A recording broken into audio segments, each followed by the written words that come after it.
Car आणि ट्रकच्या धडकेत एकाच कुटुंबातील 6 जणांचा मृत्यू झाल्याची घटना घडली आहे। अपघात इतका भीषण होता की कारचा चुराळा झालाय। अपघातात जागीच 6 जणांचा मृत्यू झाला असून 3 गंभीर जखमी झाले आहेत। जखमींना उपचारासाठी रुग्णालयात दाखल करण्यात आलं आहे। उत्तर प्रदेशातील जौनपूर इथं हा अपघात झाला। कार आजमगढहून जौनपूरला निघाली होती, तर ट्रक जौनपूरहून केराकतकडे निघाला होता। दोन्हींची धडक होऊन हा अपघात झाला।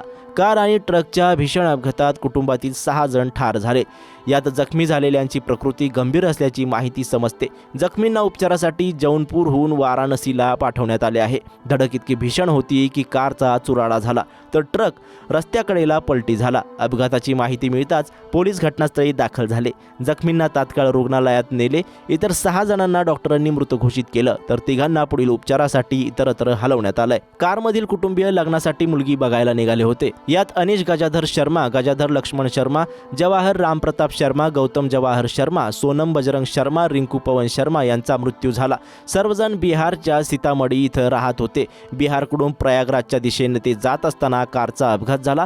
केराकतच्या सीओंनी सांगितलं की अपघातग्रस्त कार आणि ट्रक ताब्यात घेण्यात आलाय। अपघाताची नोंद पोलिसात झाली आहे। ट्रक चालक आणि इतर दोघे फरार झालेत। हा अपघात मध्यरात्री 2:30च्या सुमारास झाला आहे। अपघाताचं नेमकं कारण समोर आलेलं नाही। ट्रक चालकाचा शोध घेतला जात असून पुढील तपास पोलीस करत आहेत।